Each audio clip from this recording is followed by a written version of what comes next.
Following up in that one case, one pearl series, we have shown you in the previous post the spherophakic lens in the right eye and in the left eye, how it has dislocated or subluxated or moved into the anterior chamber after the dilatation with the atropine sulfate ointment post trabeculectomy.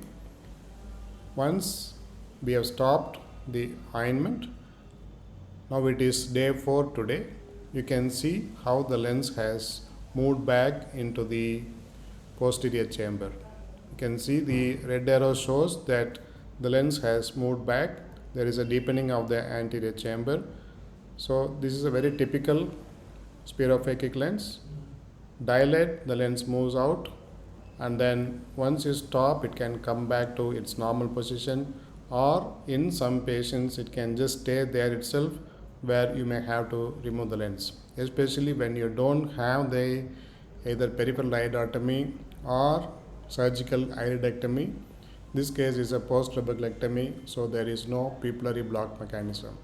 Otherwise, we may have to remove the lens and do the possibly a vitrectomy with a secondary IOL. Thank you so much. Hope this information is useful for you.